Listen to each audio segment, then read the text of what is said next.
والصلاة والسلام على سيد الأنبياء وعلى آله وأصحابه الأتقياء وعلى أولياء أمته والصلحاء ونشهد أن لا إله إلا الله وحده لا شريك له ونشهد أن سيدنا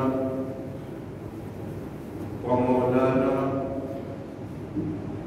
محمدا عبده ورسوله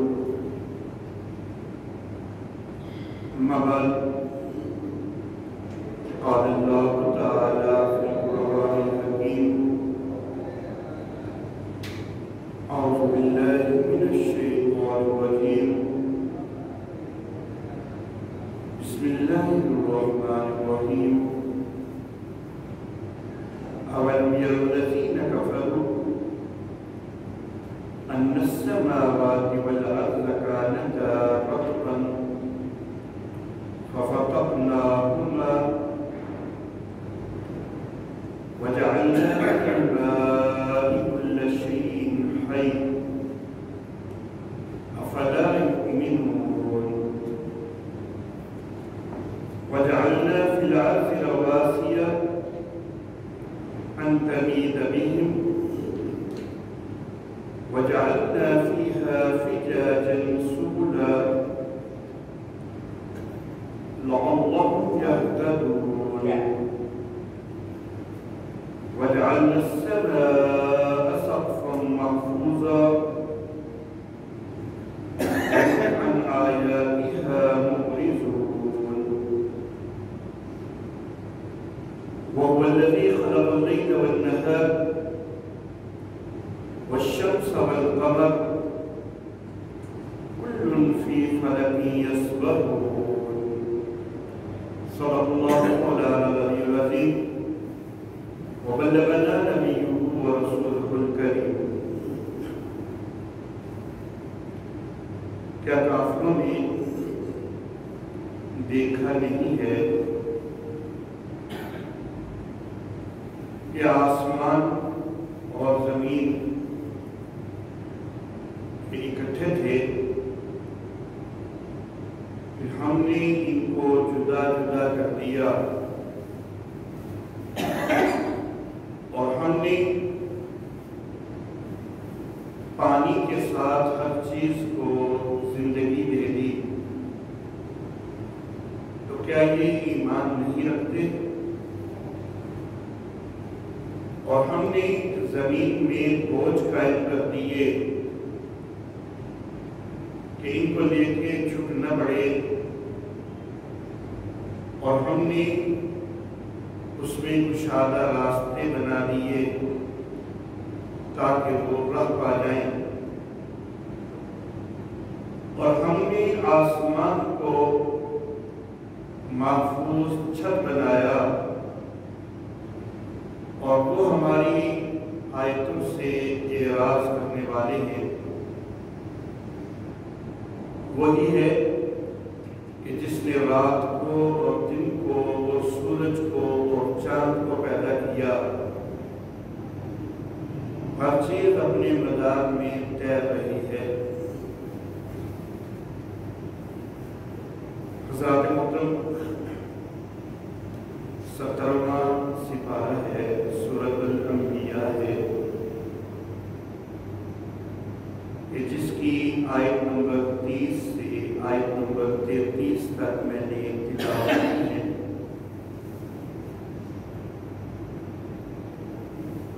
اور ان کا میں نے ترجمہ عرض کیا ہے جمعہ کے مختصر سے وقت میں ان ساری آیات کے حوالہ سے بیان کو ممکن نہیں ہو سکے گا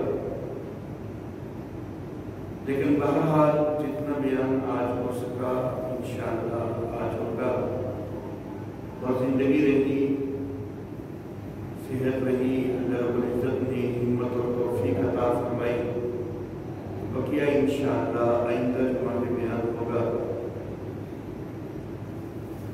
اللہ فرماتے کہ اولم یروا الذین کفروا، کیا ان کافروں نے دیکھا نہیں ہے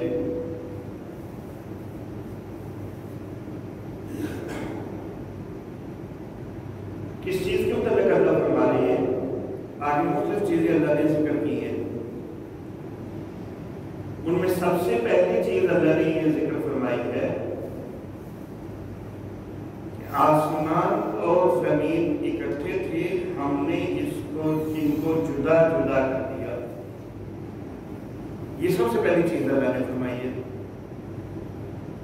اور پہلے کیا اللہ نے فرمایا کہ کیا ان کافروں نے دیکھا نہیں ہے؟ گویا کہ ذکر ہو رہا ہے تخلیق کائنات کے معاملے کا، کہ جب کائنات کی تخلیق ہو رہی ہے اس وقت انسان تو بھی بنایا ہی نہیں گیا، انسان تو بھی پیدا ہی نہیں ہوا۔ یہ کافر جن کے متعلق اللہ فرما رہے ہیں کہ کافروں نے دیکھا نہیں ہے، یہ کافر تو اس پر پیدا بھی نہیں ہوئے۔ تخلیق کائنات کا ذکر ہو رہا ہے اور اللہ فرما رہے ہیں کیا ان کافروں نے دیکھا نہیں ہے؟ اللہ اللہ۔ قرآن حکیم کے آخری سپارہ میں سورۃ الفیل میں بھی اسی طرح کا ایک عنوان ہے۔ وہاں پر نبی اکرم صلی اللہ علیہ وسلم کے حوالہ سے فرمایا گیا کہ علم ترا، اے میرے محبوب کیا تو نے دیکھا نہیں ہے؟ وہاں پر بھی یہی انداز ہے کہ کیا تو نے دیکھا نہیں ہے۔ یہاں پر کافروں کے حوالہ سے ہے کہ کیا ان کافروں نے دیکھا نہیں ہے؟ علم ترا کیف فعل ربک باصحاب الفیل، نبی کیا تو نے دیکھا نہیں ہے، میرے محبوب کیا تو نے دیکھا نہیں ہے کہ تیرے رب نے ہاتھی والوں کے ساتھ کیسا کیا؟ اب کچھ دوست کہنے لگ جاتے ہیں کہ جی یہ ہاتھی والا واقعہ جو ہے، جب یہ ہاتھیوں والا واقعہ پیش آیا، ابرہہ نے جب حملہ کیا تھا، تو یہ تو نبی اکرم صلی اللہ علیہ وسلم کی پیدائش سے 50 دن پہلے کا واقعہ ہے۔ تو نبی اکرم صلی اللہ علیہ وسلم ابھی پیدا بھی نہیں ہوئے اور یہ واقعہ ہوا ہے، اور اللہ کہہ رہے ہیں نبی تو نے دیکھا نہیں۔ تو اس سے پھر وہ دوست ثابت کرنے لگ جاتے ہیں کہ دیکھو جی پھر نبی اپنی پیدائش سے بھی پہلے دیکھ رہے تھے۔ اللہ اللہ۔ تو میں یہ عرض کرنا چاہوں گا کہ خدا قرآن حکیم کے الفاظ کو سمجھنے کی کوشش کیا کرو، مفاہیم کو سمجھنے کی کوشش کیا کرو، بلا وجہ غلط مفہوم نہ بنایا کرو اپنے عقیدے کو ثابت کرنے کے لیے۔ اگر ایک جگہ پہ غلط بناؤ گے تو دوسری جگہ پر بڑا ہی غلط ہو جائے گا۔ جب یہاں پر یہ کہو گے سورہ فیل میں کہ نبی اپنی پیدائش سے بھی پہلے دیکھ رہے تھے ہاتھی والے واقعہ کو، تو پھر تو کہنا پڑے گا معاذ اللہ ثم معاذ اللہ کہ یہ کافر بدبخت جو ہیں یہ تو تخلیق کائنات کے وقت بھی دیکھ رہے تھے، پھر یہ تو نبی اکرم صلی اللہ علیہ وسلم سے معاذ اللہ پہلے سے دیکھنے والے ہو گئے۔ تو یہاں پر کوئی بھی نہیں مانے گا کہ یہ بھی پہلے سے دیکھنے والے تھے، پہلے سے حاضر ناظر تھے، نہیں مانیں گے۔ تو پھر بھائی وہاں سے بھی ثابت نہیں ہوتا ہے کہ نبی اکرم صلی اللہ علیہ وسلم اپنی پیدائش سے پہلے دیکھ رہے تھے۔ عربی محاورے کو سمجھ کے قرآن کو سمجھنا چاہیے۔ عربی الفاظ اردو میں ہم کئی محاورے استعمال کرتے ہیں، جب ہم محاورہ استعمال کرتے ہیں تو کیا وہاں پر لفظی معنی لیتے ہیں؟ اب مثال کے طور پر میں محاورہ استعمال کرتا ہوں کہ اب پچھتائے کیا ہوت جب چڑیاں چگ گئی کھیت، تو کیا واقعی ادھر میرا بھی کھیت ہوتا ہے جس کو چڑیاں چگ گئی ہوتی ہیں، تو اس کے بعد میں کہتا ہوں اب تو جو پریشان ہونے کا فائدہ کوئی نہیں ہے؟ کیا واقعی سب چڑیاں تو نام نہیں ہے؟ نہیں بھائی، ویسے کسی معاملے میں کوئی نقصان ہو چکا ہے تو بھئی اب نقصان ہو چکا ہے، اب پچھتانے کا فائدہ کوئی نہیں۔ تو محاورہ لفظی معنوں کا محتاج نہیں ہوتا، اس سے لفظی معنی نہیں دیے جاتے۔ بلکہ محاورے کا ایک الگ مفہوم ہوتا ہے. تو عربی کو بھی جب سمجھنا ہے، قرآن کو بھی سمجھنا ہے، تو عربی محاورے کا خیال کرنا پڑے گا نا. تو علم ترى کا لفظ یا علم الذین کفروا کا لفظ جو ہے یہ آنکھ کے دیکھنے سے متعلق نہیں ہے. یہ آنکھ کے دیکھنے سے متعلق نہیں ہے، یہ یقینی علم سے متعلق ہے. کیا اے نبی آپ کے پاس یہ بات یقینی علم کے ساتھ نہیں پہنچ چکی کہ تیرے رب نے ہاتھی والوں سے کیا کیا تھا؟ تو یہ یقینی علم کے حوالے سے ہے. اور کیا ان کافروں نے یقینی علم سے معلوم نہیں کر لیا کہ آسمان اور زمین اکٹھے تھے، ہم نے ان کو جدا جدا کر دیا؟ تو ماننا تو یہ ہے کہ یہاں پر یہ یقینی علم کے مفہوم میں ہے، نہ کہ آنکھ کے دیکھنے کے مفہوم میں. اللہ اللہ. اور پھر اللہ رب العزت نے جو چیزیں آگے ذکر فرمائی ہیں، آسمان و زمین اکٹھے تھے، ہم نے ان کو الگ الگ کر دیا. پہلی چیز، ہم نے پانی سے ہر چیز کو زندہ کر دیا. یہ دوسری چیز، ہم نے زمین کے اوپر بوجھ رکھے کہ زمین ان کو لے کے جھک نہ پڑے. یہ تیسری چیز اللہ نے ذکر فرمائی.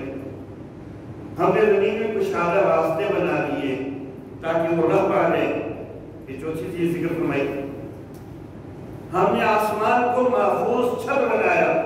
یہ پانچویں چیز اللہ نے ذکر فرمائی. اور اللہ نے رات اور دن کو، سورج اور چاند کو بنایا، ہر ایک اپنے مدار میں تیر رہا ہے. تو یہ چھٹی چیز اللہ نے فرمائی. اور ان میں سے اکثر چیزیں جو ہیں، اکثر چیزیں سائنسی لحاظ میں دریافت کافروں نے ہی کی ہے. ہمیں تو اللہ نے بتلا دی نا. مسلمان کا تو اس وقت سے ایمان ہے جب میرے اللہ نے بتلا دیا ان ساری چیزوں کو. ہمیں تو مسلمانوں کو تو آج سے 1500 سال پہلے سے ان چیزوں پر ایمان ہے. ہمارے آبا و اجداد کو صحابہ کے دور سے ایمان چلا آ رہا ہے، لیکن کافر نہیں مانتا تھا. وہ کہتا تھا سائنس بھی جب یہ ثابت کرے کوئی چیزیں تو تب ہم مانیں گے. اور یہ سائنسی دریافت جو ہے ان میں سے اکثر چیزوں کی کافروں نے کی ہے. شاید اللہ رب العزت نے یہ جو لفظ استعمال فرمایا تھا کہ اولم یری الذین کفروا، شاید اس میں اللہ نے یہ اشارہ فرمایا کہ یہ دریافت آخر کار کافر ہی کریں گے. سائنسی لحاظ سے کافر ہی دریافت کریں گے. مسلمانوں میں اللہ تمہیں تو بتا رہا ہوں، تم تو یقین رکھتے ہو، باقی دنیا تو یقین نہیں رکھتی. باقی دنیا تو سائنس کی پجاری بنی ہوئی ہے. تو ایک وقت آئے گا کہ یہ کافر خود یہی ساری چیزیں ثابت کرتے ہوں گے. تو ان کافروں نے دیکھا نہیں ہے، تو گویا کہ دریافتیں یہ کافر ہی کریں گے زیادہ تر. بلکہ ان میں سے اکثر چیزوں کی دریافت جو ہے وہ کافروں نے کی ہے. پہلی چیز کیا کہ آسمان و زمین اکٹھے تھے، ہم نے ان کو جدا جدا کر دیا. اللہ اللہ. تخلیق کائنات کے حوالے سے بڑے سارے نظریات سائنسدانوں کے اندر آتے رہے ہیں، اور بڑے سارے نظریات آ کے اپنی موت آپ مرتے رہے ہیں. کئی صدیاں بھی ایک نظریہ رائج رہا ہے سائنسدانوں میں، لیکن پھر خود سائنس نے اس نظریے کا رد کر دیا. پھر ایک اور نظریہ آ گیا سامنے، پھر اس کا رد ہو گیا، پھر ایک اور نظریہ آ گیا. ایسے بہت سارے نظریات تخلیق کائنات میں متعلق آتے رہے ہیں. سب سے اہم معروف نظریہ ایک جو کئی صدیوں تک جو ہے وہ سائنس کے اندر رائج رہا، انفینٹ یونیورس ماڈل کا، جس کو نظریہ ازلیت کائنات ہم کہہ سکتے ہیں. اس کو نظریہ جمود کائنات بھی کہا جا سکتا ہے. لامحدود کائناتی ماڈل، ساکن کائناتی ماڈل کا نام بھی دیا جا سکتا ہے. تو یہ نظریہ انفینٹ یونیورس ماڈل والا بڑا عرصہ تک سائنسدانوں کے اندر رائج رہا. نظریہ ازلیت کائنات، اس نظریے کا حاصل کیا تھا کہ بھائی یہ کائنات تو ہمیشہ سے ہے، اس کی کوئی ابتدا ہے ہی نہیں، کوئی اس کا آغاز ہے ہی نہیں ہے، یہ ہمیشہ سے ہے اور یہ ہمیشہ رہے گی۔ سائنسدان اس نظریے کے اوپر رہے، بہت عرصہ تک رہے، لیکن اسلام اس نظریے کا رد کرتا ہے۔ اسلام کہتا ہے کہ یہ کائنات اللہ کے بنانے سے ہے، ہمیشہ سے نہیں ہے۔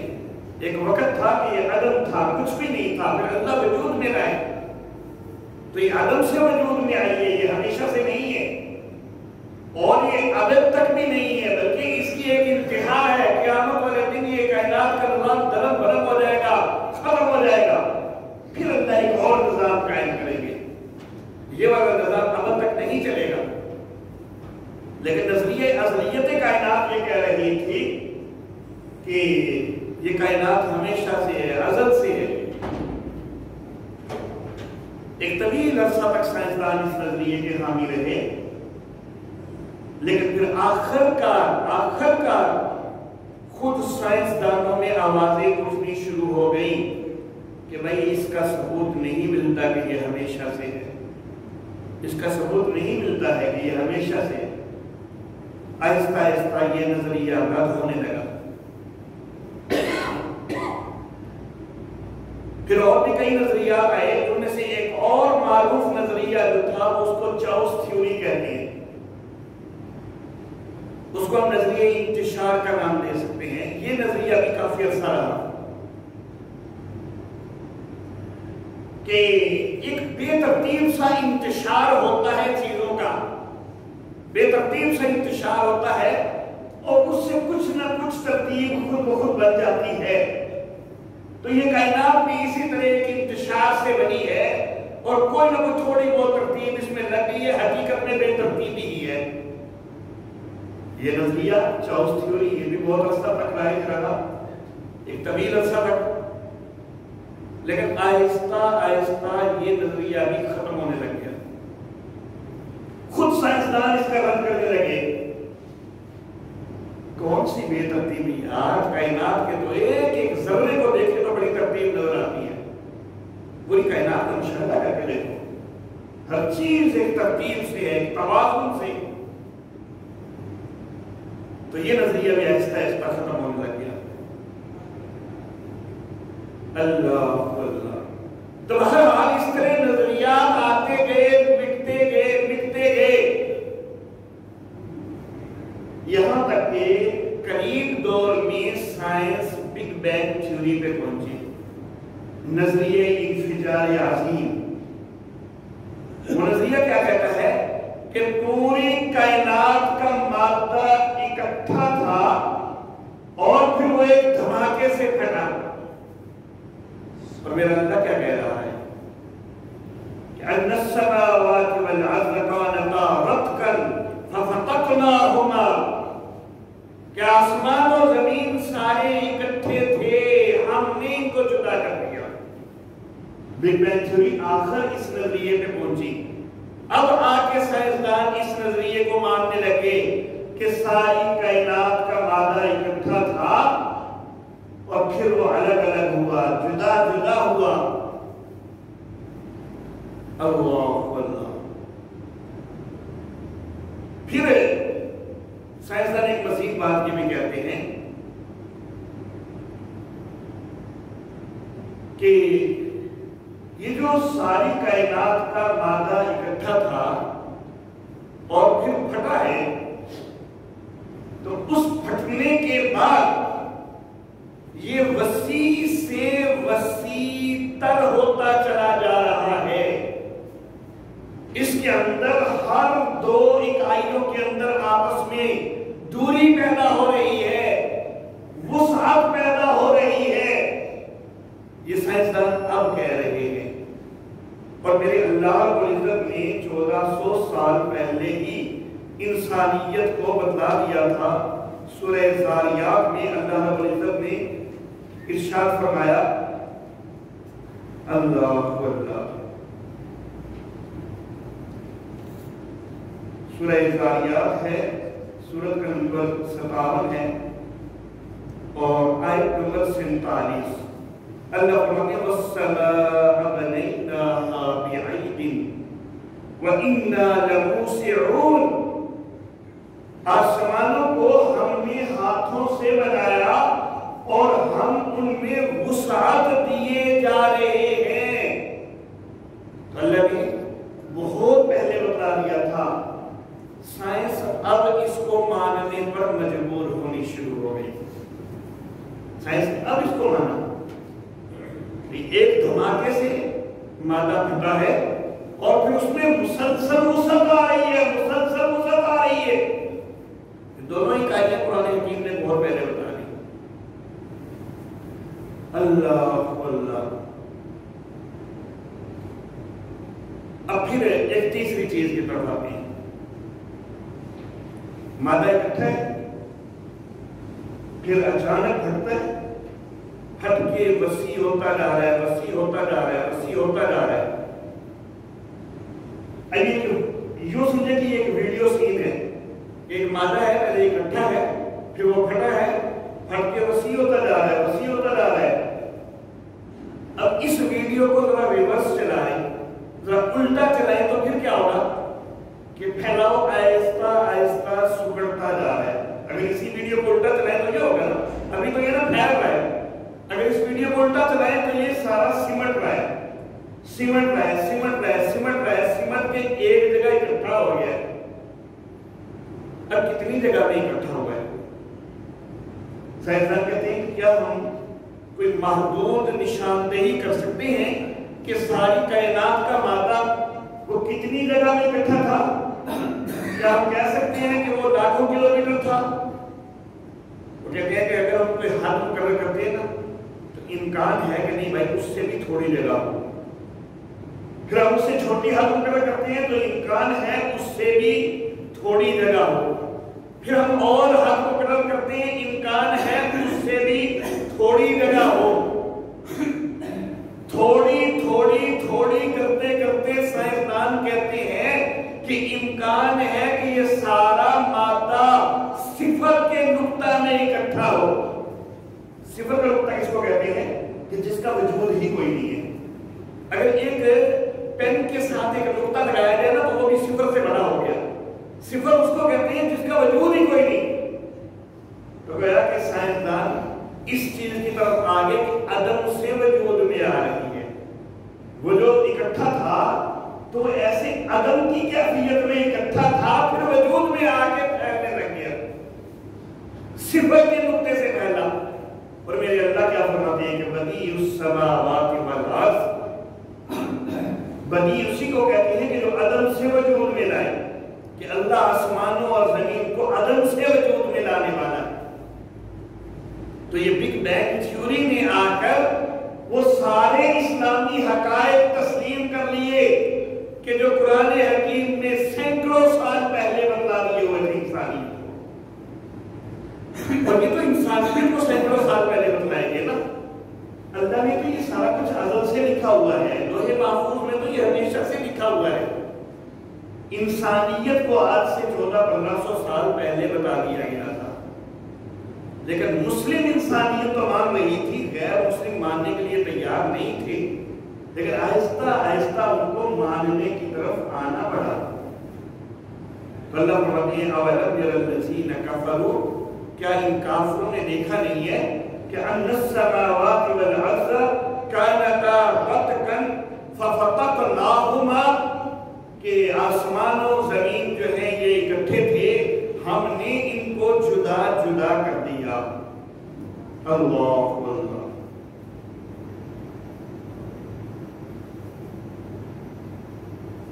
نظریہ انفجار عظیم یا بگ بینگ تھیوری جو ہے اس کے بعد بالکل قریب ایک اور تھیوری سامنے آئی ہے،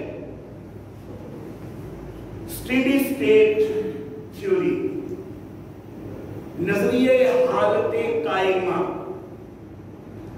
یہ 1993 کے لگ بھگ 1990 کی دہائی میں جو ہے نا یہ چیز سامنے آئی ہے۔ اللہ اللہ، فریڈ ہوئل نام کا سائنس غالباً 2001 میں اس کی وفات ہوئی ہے، اس نے یہ نظریہ پیش کیا، اس نے یہ نظریہ پیش کیا کہ جو بگ بینگ تھیوری کہتی ہے نا کہ ساری کائنات کا مادہ اکٹھا تھا اور پھر وہ سارا پھٹا ہے، تو وہ کہتے ہیں نہیں، ایسا نہیں، سارا مادہ اکٹھا نہیں تھا بلکہ مزید مادہ بھی پیدا ہو رہا ہے۔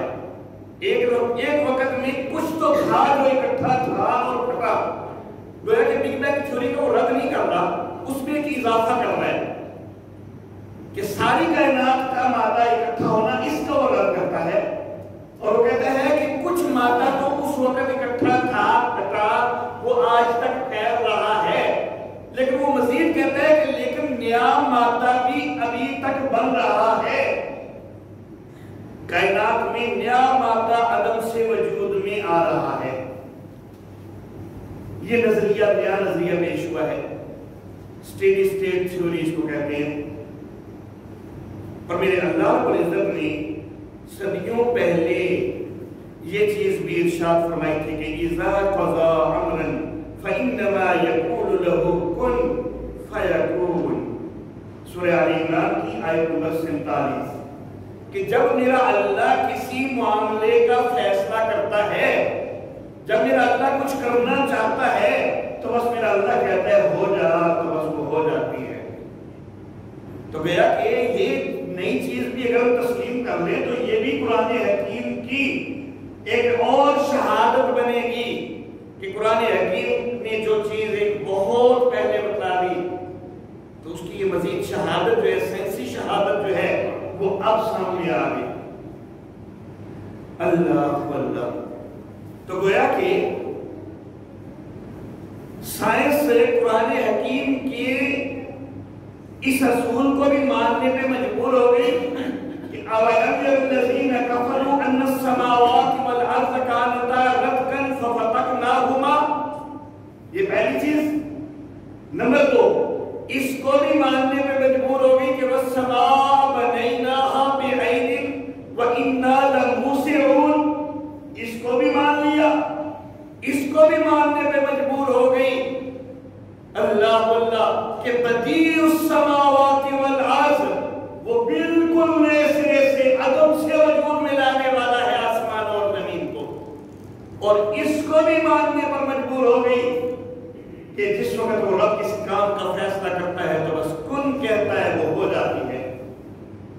اللہ اللہ، یہ سارا کچھ مان لیا، لیکن ایک چیز کا فرق رہ گیا، ایک چیز کا فرق رہ گیا، اور اس کو بھی کچھ سائنسدان ماننے لگ گئے، کچھ ابھی انکاری ہیں۔ انکاری طبقہ یہ کہتا ہے کہ یہ سارا کچھ جو ہوا، یہ عدم سے وجود میں آئی، کا مادہ اکٹھا تھا، پھٹا، پھیلا، یہ سارا کچھ خود بخود ہوا ہے، اس کا کرنے والا کوئی نہیں ہے، اس کا کرنے والا کوئی نہیں ہے۔ اللہ اللہ، لیکن کچھ سائنسدان ماننے پر مجبور ہو گئے کہ نہیں، اتنا کچھ خود بخود تو نہیں ہو جایا کرتا۔ جس انداز میں یہ بڑا باترتیب ہوا ہے کہ پوری کائنات پہ نظر کریں، ہر چیز اپنے انتہائی مناسب مقام پر ہے، کسی چیز کے اندر کوئی معمولی خرابی نظر نہیں آتی ہے، جس چیز کو جہاں جیسے ہونا چاہیے تھا اسی طرح ہے۔ تو بہت سارے سائنسدان یہ مان رہے ہیں کہ واقعی کوئی خالق اور مدبر ہے کہ جو بڑی تدبیر کے ساتھ پیدا کرنے والا ہے۔ اللہ اللہ، بس یہ ایک چیز جو ہے نا، اس کے اندر سائنس ابھی شک میں مبتلا ہے کہ کیا یہ خود بخود ہے یا کسی کے بنانے سے ہے۔ اللہ اللہ، پروفیسر خورشید احمد بڑے اچھے مصنف ہیں، ان کا ایک جملہ مجھے یاد آ رہا ہے اسی حوالہ سے۔ اللہ اللہ، کتاب کا نام غالباً اسلامی نظریہ حیات ہے، ان کی کتاب غالباً۔ تو وہ لکھتے ہیں کہ کبھی کیا ایسے ممکن ہے کہ جملے کا مفہوم بتا رہا ہوں، الفاظ تو ممکن ممکن ہے کہ تھوڑے بہت بدل جائیں. وہ کہتے ہیں کہ کیا کبھی ایسے ممکن ہے کہ حروف کو ایک ڈبے کے اندر ڈالا جائے اور ڈبے کے اندر ڈال کے ان کو مسلسل ہلا کے پھر پھینکا جائے تو ان کے پھینکنے سے ایک مسلسل عبارت سامنے آ جائے؟ کبھی ایسا ہوا ہے؟ اس عبارت کے اندر جتنے حروف استعمال ہونے وہ سارے وہ لکھے ہوئے وہ ایک ڈبے کے اندر ڈال کے اس کو ہلا کے ایسے پھینکے اور ہم نے جو مطلوبہ عبارت ذہن میں رکھی ہوئی ہے وہ حروف اسی ترتیب سے آ جائیں گے؟ نہیں آئیں گے. لاکھوں کروڑوں دفعہ بھی کوشش کرو گے کوئی حرف ادھر جائے گا کوئی ادھر جائے گا، ایسا نہیں ہوگا کہ وہ با ترتیب ایک عبارت بن جائے. اللہ اللہ. ایک چھوٹا سا جملہ خدا موجود ہے، چھوٹا سا جملہ ہے نا. کتنے حروف ہیں؟ خا دال الف، 3 حرف. موجود کے میم واو جیم واو اور دال 5 ہو گئے، 8 ہو گئے اور ہے 2 حرف اس کے 10. صرف 10 حرف ہے نا. خدا موجود ہے، صرف یہ 10 حرف جو ہے